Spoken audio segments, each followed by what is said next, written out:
When in Rome, do as the Romans do. Well, today I'm in Hawaii and I want to eat like the locals do. I'm here at the Hawaiian Style Cafe for my first sample, a local essential, the plate lunch. To truly know a people, you gotta eat their food. So in search of that knowledge, I feel it is very important that I focus on the eating habits of the people of Hawaii.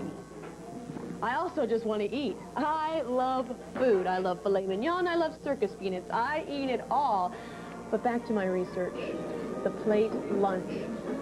I have seen signs for this on every island I have been to.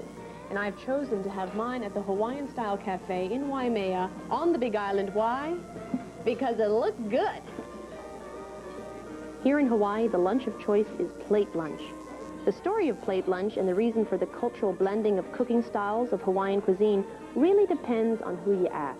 But all accounts point to the 1800s and early 1900s with the workers on the pineapple and sugar plantations of Hawaii. They were immigrants from many varied cultures, including Filipino, Japanese, Chinese, and Portuguese. The Caucasians, or Hale, were the foremen and plantation owners. The workers who lived side by side in the plantation village would taste their neighbor's food at lunchtime in the fields. And that was the beginning of the plate lunch. But you know what I think is interesting? Ask a local, and although they may not be able to tell you the origin of the plate lunch, they sure do love to eat them. Hi there. Hi. What can I get for you today? I would like one plate lunch, please. How's about trying our Friday luau special? Okay. And also our local moco. You know what? I will take both. Sounds great. Yeah. Thank you. Research. Okay. My waitress explains the plates to me, but I couldn't get over the size. This is our Hawaiian style loco moco. Loco moco. Consists of 1 pound hamburger patty. It's over rice with sauteed onions, brown gravy, and a fried egg. And a fried egg. This is huge. This is our Friday special. Steamed rice. You have kalua pork. This is pork. Then you have the lau lau. What's lau lau? Which that is pork and beef that's wrapped in taro leaf and More it's pork. steamed. Okay. Then we have our chicken and long rice and the lomi lomi salmon. Does this come with defibrillator paddles? Well, thank you very much. You're welcome. Enjoy your lunch. I will. That's what the plate lunch is all about, filling up for a great price. Well, there are two things that we know about the people of Hawaii by looking at these meals. One, they are very generous. And two, they eat until they're tired, not full. Well, don't look at it, eat it. Get it on your face. So are you the man responsible for this meal? Yes, I am guilty of that. I'm Sam. I'm Mike. Nice to meet you. Nice to meet you, Mike. Although Mike earns a living making plate lunches, he really didn't know about their history. All he cared about was serving great food to his customers for a bargain. There's nothing fancy about this favorite Hawaiian lunch. It's just good old home-style cooking, and local folks just can't get enough. As I talk with Mike and work on this incredible lunch, I contemplate my next stop. But first, for dessert, Mike recommended Big Island candies. They're located on the windward side of the Big Island in a little city named Hilo. I'm sure I can make room for a little chocolate. Well, that was certainly an educational meal. The plate lunch blends all the different ethnic backgrounds that exist here in Hawaii in one big, satisfying meal. Big, big meal. But I always have room for dessert, and so I'm heading to Hilo to Big Island Candy. And I don't know if they were pulling my leg back at that cafe, but they told me that they make chocolate-covered squid. They hand dip other things in chocolate here, too, not just squid. Squid or no squid, I've got tasty chocolate on my mind.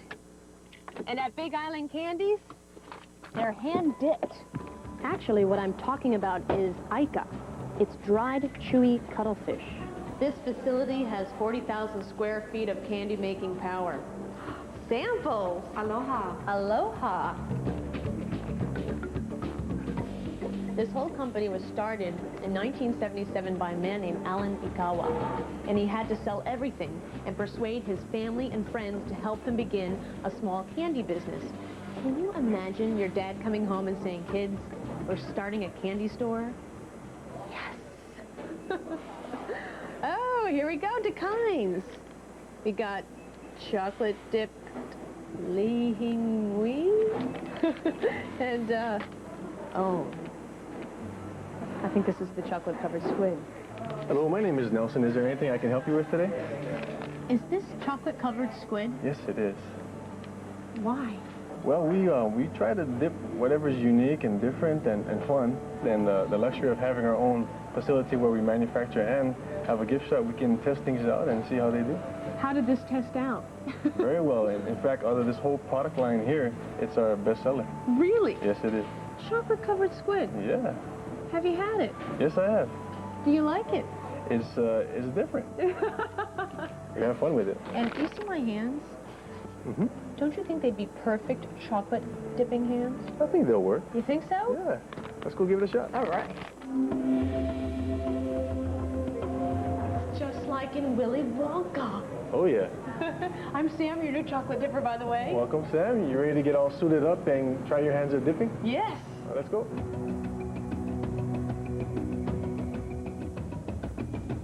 We're dipping Oh, squid. no, I get to do squid? No, this is what you've always wanted to dip. Excuse me. I'm sorry, I just got a page. I need to go, but I'll be right back. But Sam, Yeah. please don't touch anything just yet. I won't touch anything. I'll be right back. Okay. Don't touch anything now. I'm not gonna. Okay. I'm not going to touch it. Is anyone looking? But I'll bet I can sneak a taste without anyone catching me. Okay, coast is clear. Mmm. Rich chocolate with a chewy, fishy center. Oh, boy. Needs more chocolate. Whoa, double dip.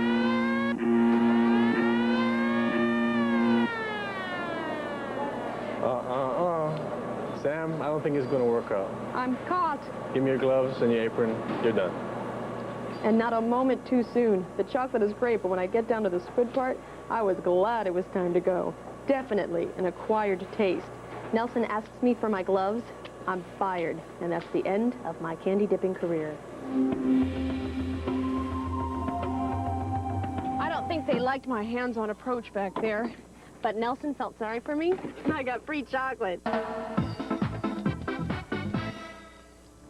Next, I'm headed to Maui to get a taste of some pretty exotic fruit that you won't find on the mainland. My way through Hawaii, showing no signs of slowing down. That plate lunch had me scared, but boy, did I rally with the chocolate-covered squid. I'm headed to Kona, gonna hop on a plane to go to Maui. But before I do that, we need to check out a market. Before I leave the Big Island to continue on my Taste of Hawaii adventure, I want to see what goodies I can find at this little grocery market. Now, markets make really great culinary interactive centers, kind of like Museum of Science meets food. So let's go interact. This store is great. Let me see. They have Kona coffee and even taro chips. This is poi? You've heard of poi, right? This is taro and water. Taro is a root vegetable, and the people of Hawaii traditionally eat this with their fingers, which is great. I love eating with my fingers. And they use 2 fingers if it's, you know, good and thick, and 3 fingers if it's a little soupy.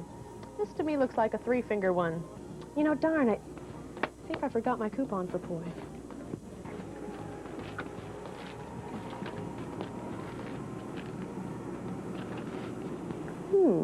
I wonder what this is. Excuse me. Yes, What is this called? that's called manapua. Manapua. Well, what is it? Is it Japanese? Is it... No, it's a Chinese pork bun that was introduced about 60 years ago. It was originally called meono pua'a.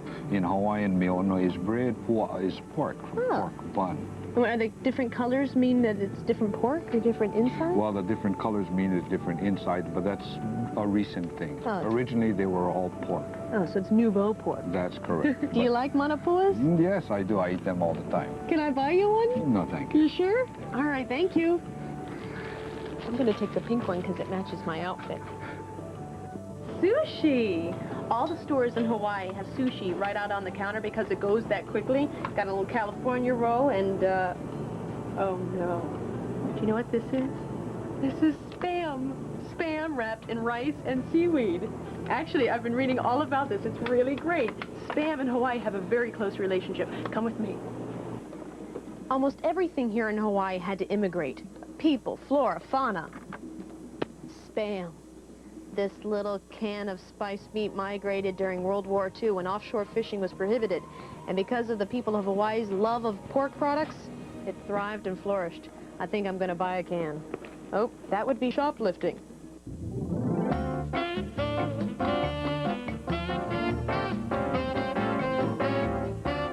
Hawaii is saturated with exotic fruits. The tropical climate and rich volcanic soil make it an ideal place to grow produce from all around the world.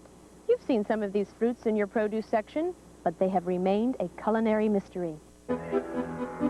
Well, foodie that I am, I had to know more about those luscious fruits that grow in Hawaii, so I flew from the Big Island to Maui. At Ono Farms on the island of Maui, you can go on an exotic fruit tasting adventure. Ono Farms is located in the town of Kipahulu, just 10 miles outside the historic town of Hana. This tropical farm produces some pretty exotic fruits that you won't find in markets on the mainland.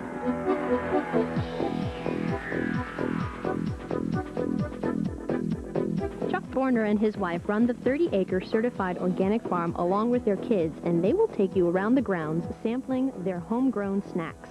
I love how all your kids participate. It seems like they really have an importance, a stake in their farm, because it will be theirs someday, right? Yeah, right. It's sooner than they think, too. I'm ready to go surfing. You know? Chuck named his farm Ono, from the Hawaiian word meaning the best, and it's a tropical fruit lover's paradise. Most of what Chuck grows is sold at outdoor markets and to chefs at some of the finest restaurants around Maui. If you're staying in the islands, Ono Farms can even box up some of their finest and ship it to you. Chuck and his family grow acres of papayas, mangoes, and bananas, along with some very bizarre-looking fruits. So this is the starfruit tree, or carambola. I never knew they grew this way. Yeah, they grow right off the trunk of the tree, and Beautiful. these here with the high-colored are your ripe ones. The ripe ones are they're like the golden yellow. Uh-huh. Beautiful. And how do you eat it? You just eat it like an apple. Yeah? I think they're about the most thirst-quenching fruit around. Mm-hmm. Oh, it's so good. It's like crispy like a cucumber, but tangy like a grape. Very subtle. Yeah, you can cook with it. You can cut it to look like a star. You can use it in starfruit upside-down cake my wife makes, and making... Aw, that is precious. Treat it like an apple. You bake apple pies with it, star apple pies. I like it. Did you know that Hawaii is the only state in the United States that can grow coffee beans? The climate and the temperature make it some of the best coffee in the world. Chuck and I did a little taste testing, and when you bite into a raw bean, it doesn't taste like coffee. It's actually kind of sweet. Chuck told me that when harvesting, they hand-pick each and every ripe bean that goes into making their estate coffee. And Ono Farms produces nearly 1,000 pounds of dry bean a year. Now that's a lot of Java. So this is a real special type of lilikoi or passion fruit that grows on this vine above us here, and it's real special because it's so sweet. It's not like any other one. How do you eat it? Best way is just to bite off this end here and then just squeeze it in your mouth. You don't even get your hands dirty. Now just squeeze. Just squeeze. Then you can just... And then just gonna go like this. I love it. So this is one of our more exotic fruits. This is a really wacky-looking fruit. It's called a durian. It's native to Indonesia and sometimes considered an aphrodisiac. The durian is referred to as the king of fruits, and because it's so rare, it's very expensive. One fruit can cost between $10 to $30. The part you actually eat is inside this hard, spiky shell and surrounds the seed. It has a creamy texture, and the taste is definitely distinctive. Is it a good one? That is really amazing. A little bit like an almond custard. Oh, it is. That is so good. Exotic fruits are slowly making their way to your local supermarkets, but they're not as fresh as when you can pick them right off the tree. And fruits like the passion fruit and the durian, you can't even get on the mainland. So it's settled. You're just going to have to come to Hawaii. Feeling thirsty? I'll take you to a hip Honolulu bar that serves up an ancient Hawaiian drink you'll only find in the islands. And I'll belly up next.